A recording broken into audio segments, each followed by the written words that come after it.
እንግዲህ እንደሚታወቀው መጽሐፍ ቅዱሳችን ላይ ተገልጾ እንደምናየው አዳም እና ሔዋን በበደሉት ወይም ደግሞ ባደረጉት ጥፋት ምክንያት ከገነት ተባረው ወደ ምድር ተወርውረዋል ወይም ደግሞ ወደ ምድር መጥተዋል።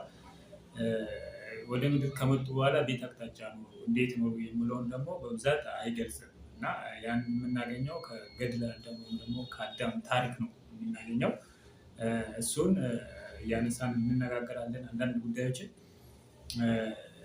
እንግዲህ እግዚአብሔር አምላክ አዳምን ሲፈጥር አዳም እንደሚበድል ከገነትም እንደሚባረር ያውቃል። በምን ምክንያት እንደሚወጣ እንዴት እንደሚወጣ ያውቃል። ግን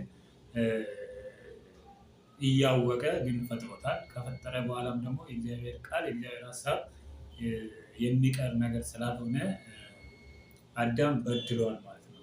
በሔዋን አጋዥ ትሆኑ ዘንድ ወይም ደግሞ ረዳት ትሆኑ ዘንድ ብሎ እግዚአብሔር አምላክ የፈጠራትን ሔዋን ባደረገችው ስህተት ወይም ደግሞ ጥንተ ጠላታችን ዲያብሎስ በእናታችን ሔዋን ላይ አድሮ ባሳሳታት ወይም ደግሞ ባደረገው ስህተት ምክንያት አዳም አባታችን እንግዲህ ከገነት ተባረረ ማለት ነው። ከገነት ከተባረረ በኋላ ግን እንዴት ኖረ የት ኖረ የሚል መጽሐፍ አይገልጽም። አዳምና ሔዋን ከገነት ተባረሩ ወደ ምድርም መጡ ይላል። ከዛ በኋላ ግን ታሪካቸውን አይገልጽም። ስለዚህ ይህንን ታሪካቸው ደግሞ በተወሰነ መልኩ እያነሳን እንነጋገራለን። ምክንያቱም አዳምና ሔዋን ብዙ ችግሮች ደርሶባቸዋል። ብዙ ተጋድሎ አድርገዋል። በዚህ ምድር ላይ በኖሩበት ዘመን ከዲያብሎስ ጋር ብዙ ተዋግተዋል፣ ተሳስተዋል። ድጋሚ እግዚአብሔር አምላክን በቸርነቱ በጥበቡ አንስቷቸዋል፣ ከልሏቸዋል፣ ከብዙ ችግርም አድኗቸዋል፣ ከሞትም አስነስቷቸዋል እና ብዙ ነገሮችን እግዚአብሔር አምላክ እነሱን አስተምሯቸዋል በምድር ላይ ባሉበት ሰዓት ማለት ነው። ልብስ እንዴት እንደሚለበስ፣ ምግብ እንዴት እንደሚበላ፣ ሁሉ ነገር እንዴት እንደሚደረግ፣ ጸሎት ሁሉ ሳይቀር እንግዲህ እንዴት እንደሚደረግ እግዚአብሔር አምላክ አዳምን አስተምሯል ማለት ነው። በመላእክቶቹ አማካኝነት መላእክቶቹን እየላከ እግዚአብሔር አምላክ አዳምን ሔዋንን ተራድተዋል ማለት ነው። እንደምናውቀው እንግዲህ እግዚአብሔር አምላክ ፍጥረታትን ከፈጠረ በኋላ አዳምን ገዢ አድርጎ ሾሞ አስቀምጧል ማለት ነው። ገዢዎች የፍጥረታት ሁሉ ገዢ አድርጎ አዳም አባታችንን በዕለት ዓርብ ፈጥሯል ማለት ነው። አዳምን ከፈጠረ በኋላ ብቻውን መኖር ጥሩ አይደለም ወይም ደግሞ ለሰው ልጅ መልካም አይደለም ብሎ በማሰብ ሔዋን እናታችንን ፈጥሮለታል ወይም ደግሞ ከጎኑ ባነሳው አጽም ወይም ደግሞ አጥንት ሔዋንን ፈጥሮለታል። አጋዥ ትሆኑ ዘንድ ረዳት ትሆኑ ዘንድ ብሎ ፈጥሯል ማለት ነው። ሔዋን ግን ይህንን እንግዲህ ዲያብሎስ ደግሞ በእናታችን ሔዋን ላይ አድሮ አዳም ካሳሳተ በኋላ ከገነት እንዲባረሩ አድርጓል ማለት ነው። እንግዲህ እግዚአብሔር አምላክ ዘሩን ከፈጠረ በኋላ አዳምን ገዢ አድርጎ ካሾመ በኋላ ሁሉም ፍጥረት ሁሉ ወደ እሱ እየቀረቡ ስም ያወጣላቸው ነበረ። ስም እንዲያወጣላቸው እግዚአብሔር አምላክ ስልጣን ሰጥቶታል። እያንዳንዳቸውን በየስማቸው ጥራ ብሎ እግዚአብሔር አምላክ ስልጣን በሰጠው መሰረት ፍጥረታት በሙሉ ወደ አዳም እየመጡ ስም እየተቀበሉ ስም እያወጣላቸው ይሄዱ ነበረ። ለአዳም ይገዙ ነበረ፣ ይታዘዙ ነበረ። መላእክቶቹ ለአዳም ያግዙ ነበረ፣ አዳምን ይታዘዙት ነበረ። ከመላእክቶቹ ጋራ እግዚአብሔርን ያመሰግን ነበረ። መላእክቶቹ ለአዳም እና ለሔዋን አዲስ አይደለም ወይም ደግሞ የተለዩ አይደለም። ምክንያቱም ጸጋ መንፈስ ቅዱስ ወይም ደግሞ ብርሃናዊ ጸጋ በላያቸው ላይ ስላለ የመላእክቶቹም የእነሱም ጸጋ ተቀራራቢ ነው ማለት ነው ለማለት ይቻላል። እና መላእክቶቹ ለአዳም ሩቅ አይደሉም ነበረ በገነት ውስጥ በነበሩ ሰዓት። ከገነት ከተባረሩ በኋላ ግን በብርሃናቸው ወይም ደግሞ በጸጋቸው የተነሳ አዳም ማየት እንኳን አይችልም። በእጃቸው የያዙትን ሴፍ እንኳን ማየት አይችልም። ክሩብ የሚባል መልአክ እነሱን ከገነት ካባረረ በኋላ ጌታችን መድኃኒታችን ኢየሱስ ክርስቶስ ወይም ደግሞ አምላካችን እግዚአብሔር ከገነት ካባረራቸው በኋላ ክሩብ የሚባል ገነትን ዙሪያውን ከቦ እንዲጠብቅ አዞት ነበር እና ያ መልአክ በገነት ዙሪያ ሰፍሮ ገነትን እየጠበቀ ባለበት ሰዓት አዳም ቀና ብሎ ያይ ነበረ። በገነት በር ላይ ሆኖ ገነትን ይመለከት ነበረ። ያንን በሚመለከት ሰዓት ይሄንን መልአክ ያየዋል። ክሩብ የሚባለው መልአክ ሴፍ የእሳት ሴፍ ይዞ ቆሞ ነበረ። ገነትን እየጠበቀ ነበረና ያን መልአክ ባየ ጊዜ ፈራ። ከብርሃኑ የተነሳ የያዘው ሴፍ እንዳይመታው እንዳይገለው በጣም ፈራ ማለት ነው። እንግዲህ በፊት በገነት ውስጥ በነበረበት ሰዓት እነዚህ መላእክት ለአዳም ይራዱ ያግዙት ነበረ፣ ይታዘዙት ነበረ።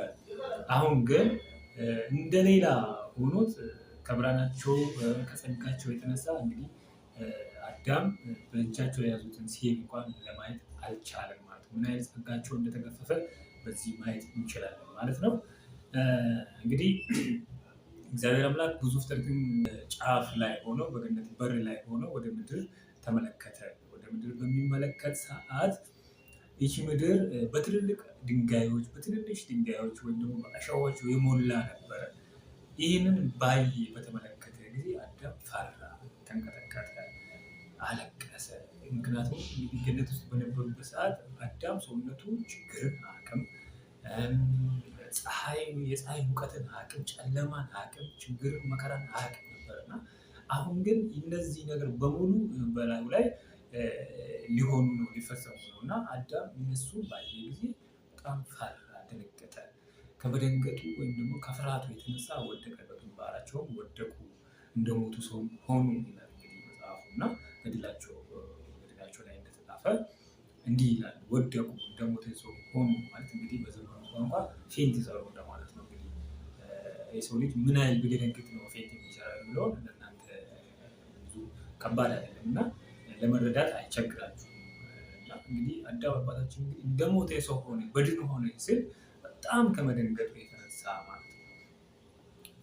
እግሮቹ መሬት ረግጦ አያውቅም ሲባል እነዚህ ድንጋያማውን አሸዋውን ሙቀቱን ምግለውን እሾውን አይቶ ረግጦ አያውቅም ማለት ነው። ያንን ድንጋዮቹን አሸዋዎቹን ባየ ጊዜ ግን ደነገጠ ይላል፣ ፈራ ለመርገጥ ማለት ነው። እና እግዚአብሔር አምላክ ግን ከመደንገጣቸው የተነሳ የወደቁትን ሊያነሳቸው ቃሉን ወደ እነሱ ላከ ይላል። እንግዲህ አሁን እዚህ ጋር ቃሉን ወደ እነሱ ላከ ሲባል ማን እንደሆነ እንግዲህ ክርስቲያኖች ወይም ደግሞ ኦርቶዶክሳውያን እንረዳለን። በነገረ ስላሴ ወይም ደግሞ የስላሴ አንድነትና ሶስትነት እዚህ ላይ የተገለጸ ማለት ነው፣ ከጥንት ጀምሮ ማለት ነው። ይሄ መጽሐፍ ይሄንን የስላሴን አንድነትና ሶስትነት የሚገልጽ ነው ማለት ነው።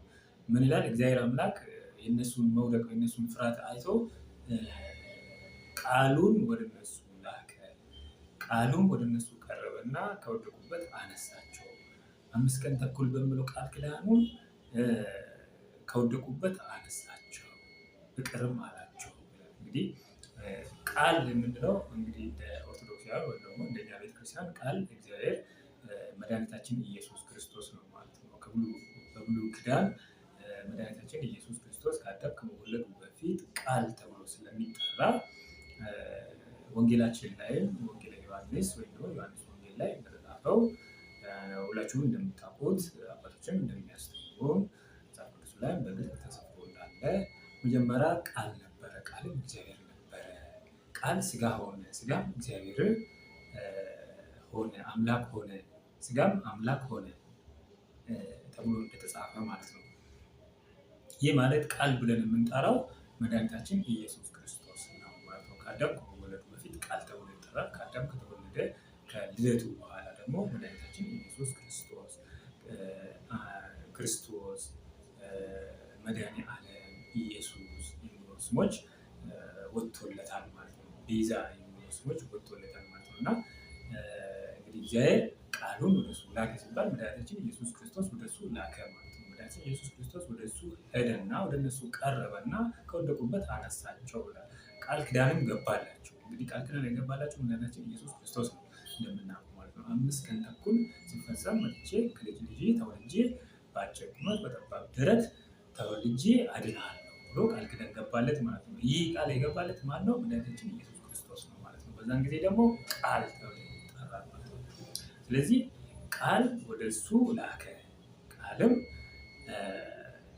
5 ቀን ተኩል በሚለው ቃል ኪዳኑ አነሳቸው፣ ይቅርም አላቸው። እንግዲህ አዳም 5 ቀን ተኩል የሚለው አልገባውም ነበር፣ ትርጉሙ ምን እንደሆነ አያውቅም ነበር እና እግዚአብሔር አምላክን ለመነ፣ አለቀሰና እንዲተረጉምለት ጠየቀው አዳም ማለት ነው። ምክንያቱም 5 ቀን ተኩል የሚለው አላወቀም፣ አልገባውም ማለት ነው። ዓለም እስኪፈጠር ድረስ ዓለም እስከሚያልፍ ድረስ 5 ቀን ተኩል ይፈጃል እያለ ያስብ ይጨነቅ ነበር ማለት ነው አዳም አባታችን ማለት ነው። ስለዚህ ይህንን 5 ቀን ተኩል መቼ እንደሆነ መቼ 5 ቀን ተኩል ሞልቶ መጥቶ ያድነኛል፣ ከዚህ ችግር ከዚህ መከራ ያድነኛል ብሎ እያሰበ ስለነበረ እንዲነግረው ወይም ደግሞ እንዲያስረዳው እንዲተረጉምለት እግዚአብሔር አምላክን ለመነ፣ እያለቀሰ ጸለየ። ስለዚህ እግዚአብሔር አምላክ ጸሎቱን ሰማና 5500 ዘመን በኋላ መጥቶ ከራሱ ከአዳም ማለት ነው ከአዳም ልጅ ተወልዶ የራሱን ስጋ ለብሶ የእሱ መከራ ተቀብሎ ችግሩን አልፎ ሞቶ ተሰቅሎ እንደሚያድነው ወገኖቹንም ከኃጢአታቸው እንደሚያነሳቸው ከበደሉ ከወደቁበት ቦታ እንደሚያነሳቸው እግዚአብሔር አምላክ ቃል ኪዳኑ ይህ እንደሆነ አስረዳው ይላል። እንግዲህ እግዚአብሔር አምላክ ቀኑ ሲፈጸም መጥቶ ከዚህ ችግር ከዚህ መከራ ከዚህ ምድር እንደሚያወጣ ነገረው ማለት ነው። ከዛ በፊት ምን ይላል? ይሄ ቃል የምንለው እግዚአብሔር አምላክ ወይም ደግሞ ጌታችን መድኃኒታችን ኢየሱስ ክርስቶስ ከወደቁበት ካነሳቸው በኋላ ቃል ኪዳኑ በ5 ቀን ተኩል በሚለው ቃል ኪዳኑ ከነሳቸው በኋላ አዳምን እንደዚህ ያለው ቀንንም ዓመታትንም ወራትንም ፈጠሩ አለ።